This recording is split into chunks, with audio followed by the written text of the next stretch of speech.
Ser Podcast. Las 8 de hoy por hoy en Ser Podcast.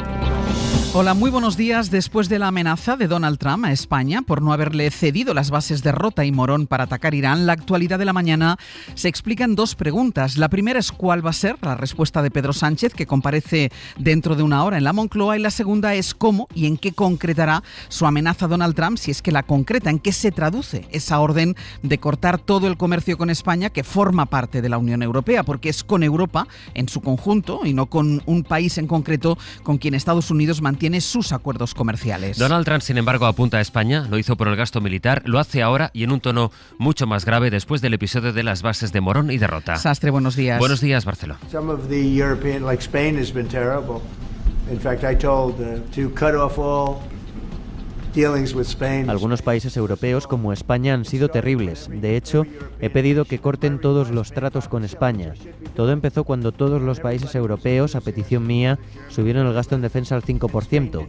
Todo el mundo estaba entusiasmado y España no lo hizo. Y ahora España ha dicho que no podemos utilizar sus bases. Podríamos utilizarlas si quisiéramos. Podemos volar hasta allí y utilizarlas. Nadie nos va a decir que no las utilicemos. Pero se mostraron hostiles, así que les dije que no queríamos. España no tiene absolutamente nada que nos interese, salvo su gente, que es estupenda. Pero no tienen un buen liderazgo. Vamos a cortar todo el comercio con España. No queremos tener nada que ver con España. So we're going to cut off all trade with Spain. We don't want anything to do with Spain. A la espera de lo que diga Sánchez dentro de una hora, la Moncloa aseguró ayer que si la Casa Blanca quiere revisar una relación comercial que califican como histórica, tendrá que respetar los acuerdos entre Estados Unidos y Europa. El gobierno reivindica que las bases de Rota y Morón son de soberanía española. El presidente del PP, Núñez Feijóo, puso ayer en redes que España es mucho más que su mal gobierno, dijo, y pidió a los aliados que respeten a un país fiable. Escribió Feijóo de Sánchez: si Irán le da las gracias y Estados Unidos le considera un terrible aliado, falla usted. Eso no es equidistancia. La Comisión Europea se compromete a garantizar la protección plena de los intereses europeos y exige a Estados Unidos que cumpla con el acuerdo comercial de este verano, ese que Ursula von der Leyen selló no en una institución comunitaria, sino en el campo de golf que Trump tiene en Escocia. La jefa de la diplomacia europea no dijo nada ayer, pero el hecho es que Kaja Kallas lleva varios días sin comparecer. Mientras Alemania, Francia y el Reino Unido van haciendo un frente común desde que empezaron los ataques, Londres, París y también Atenas se despliegan con buques, con cazas, con helicópteros después del ataque iraní a una base británica en Chipre, sobre suelo europeo. Lo novedoso es que hay movimientos relevantes en esos países, empezando por Merz. Fue él, el canciller alemán, quien estaba en el despacho Oval junto a Trump, mientras el presidente de Estados Unidos amenazaba a España, mientras Trump decía que tiene derecho a decretar un embargo sobre todo lo que tenga que ver con España. Merz llegó a decir ante Trump que están intentando convencer a su socio para que suba el gasto militar. Eso dijo Merz ante Trump y ante los medios, pero después de su encuentro en la Casa Blanca, el canciller volvió a comparecer y ya sin él, sin Trump, dijo lo que antes no había dicho, es decir, que España es parte de la Unión y se negocia con la Unión. Dijo Merz que no quería profundizar la discusión en público ni agravarla aún más. Le dije a Trump que España es miembro de la Unión y solo negociamos de forma conjunta o no negociamos. Y añadió: no hay forma de tratar mal a España. Emmanuel Macron, que ha anunciado un rearme nuclear, se dirigió ayer a los franceses con un discurso en el que anunció que iba a desplegar en el Mediterráneo su principal arma, que es el portaaviones de propulsión nuclear Charles de Gaulle, y en esa comparecencia los Estados Unidos de América e Israel han decidido de lanzar des operaciones militares. Advirtió de que desaprueba el ataque contra Irán porque está fuera del derecho internacional, aunque él cree que son los ayatolás los que tienen la responsabilidad primera por su programa nuclear y por apoyar a las milicias de Oriente Medio. Y en el caso del Reino Unido, Trump también arremete contra su primer ministro laborista Keir Starmer por no participar en los ataques contra Irán. Dice Trump que la relación especial entre Washington y Londres ya no es lo que era. Sobre el terreno, la madrugada nos ha dejado nuevos ataques de Israel contra Irán y contra el Líbano.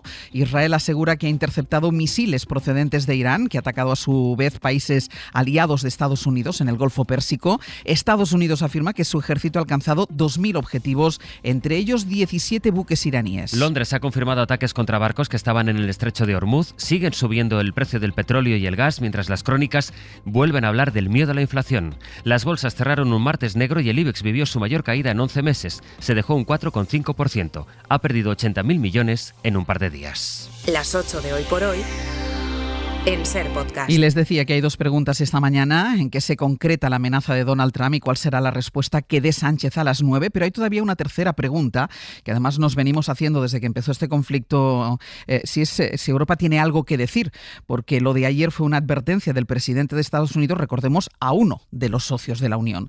Teresa Rivera es vicepresidenta de la Comisión Europea. Vicepresidenta, muy buenos días. Muy buenos días. ¿Tiene Europa algo que decir?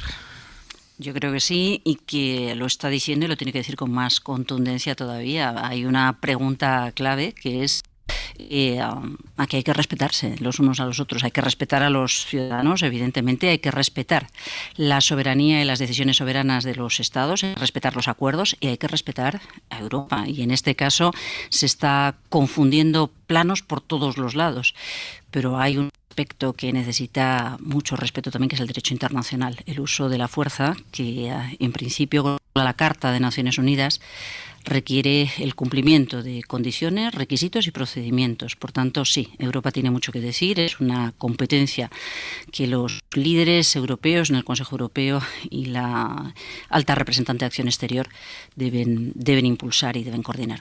Sobre los ataques, y ahora hablaré de las relaciones comerciales, pero por lo que está diciendo sobre los ataques, llama mucho la atención ese primer comunicado que sale de Europa, en el que habla de los ataques de Irán, pero obvia los ataques de Israel y de Estados Unidos. ¿Por qué? Es un comunicado que trabajaron las cancillerías, los ministerios de Asuntos Exteriores con la alta representante y evidentemente recoge los puntos en los que hay una respuesta unánime por parte de los 27. Hay un debate de fondo mucho más importante. ¿Cuál es el papel de Naciones Unidas? ¿Cómo volvemos al Consejo de Seguridad, a la forma en la que se decide con arreglo derecho internacional el eventual uso de la fuerza? ¿Cuáles son los elementos que deben ser sometidos a un debate que, por otra parte, sorprendentemente, a diferencia de lo que ocurrió hace años con la guerra de Irak, no está tanto en el debate público? Y me parece que se nos olvida que para Europa y para los europeos el respeto al derecho internacional es un elemento desde el punto de vista de la seguridad, de la defensa de nuestros propios. Pero no es solamente el caso de los europeos. La mayor parte de los países del mundo siguen defendiendo el respeto del derecho internacional. ¿Para usted es una intervención, es un ataque ilegal lo que hace Israel y Estados Unidos? Bueno, yo creo que como vicepresidenta de la Comisión, evidentemente, debo respetar los cauces de comunicación del Consejo y de la propia alta representante. Creo que es sumamente grave la situación que estamos viviendo en Oriente Medio. Evidentemente, todos sabemos que la situación en Irán era una situación terrible, donde la población estaba siendo violada desde el punto de vista de sus derechos civiles, de los derechos humanos, pero evidentemente el ejercicio de la fuerza, el respeto al derecho internacional han sido las premisas fundamentales, con independencia de que nos guste más o menos el gobierno de un país o de otro. Si no, nos podríamos encontrar con situaciones muy difíciles de justificar, que podrían ser empleadas como argumento por parte de otros para seguir desarrollando esa tentación de uso de la fuerza frente a terceros, ¿no? Yo creo que es muy importante ser coherentes en este frente y devolver el debate sobre la legitimidad de lo que está ocurriendo donde corresponde. Vicepresidenta, sobre las amenazas comerciales de Donald Trump a España, ¿qué alcance puede tener estas amenazas? Recordando que las competencias de comercio son de la Comisión y se rigen por los acuerdos entre el bloque comunitario y Estados Unidos.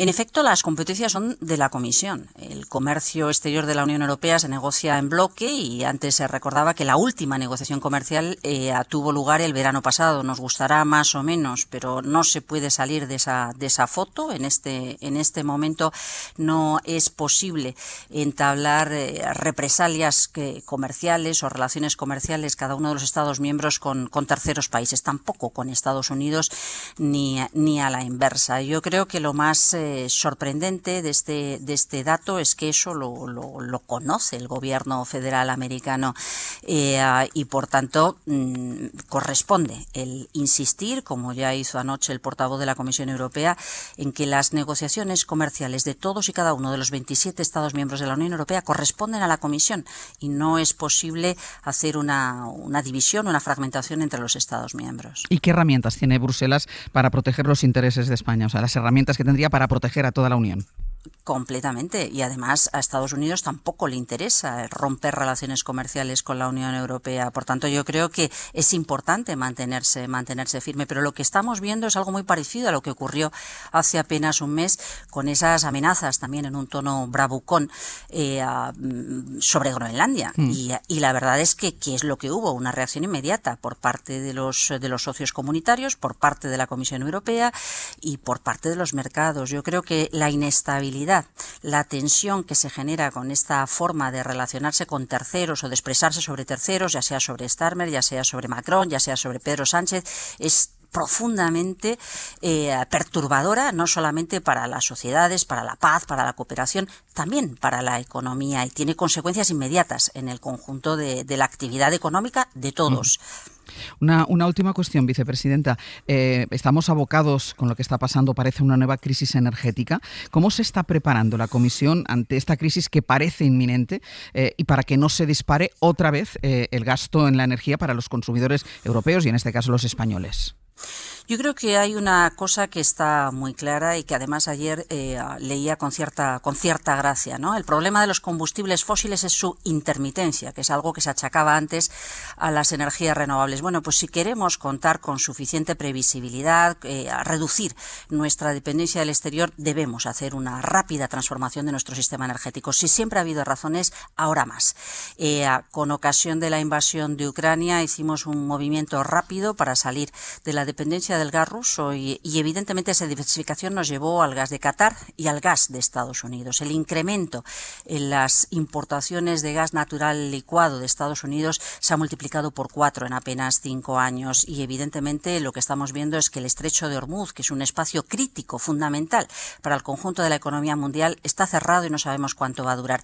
Así que, por una parte, tenemos que trabajar en las medidas inmediatas, en cómo se pueden aliviar esos precios de la energía para los consumidores europeos, industriales y domésticos, pero lo que está muy claro es que debemos acelerar, apostar rápidamente por la reducción de esas dependencias del exterior y el despliegue de la energía de producción local. Máxima electrificación, máxima reducción del consumo de combustibles fósiles, máxima eficiencia e inteligencia en el uso de esa energía. Así que las recetas las conocemos, la situación de los Estados miembros es diferente, quien ha hecho sus deberes está en mejor posición relativa que quien ha retrasado esa transformación, y en ese sentido los países nórdicos, España, Portugal, Francia, por otras razones, están mejor posicionados que otros Estados miembros, pero lo que está claro es que debemos trabajar juntos en una integración real, en una Unión Europea de la Energía, en cubrir, facilitar esa transición de forma justa, pero en no confundirnos con respecto al destino de nuestro trabajo.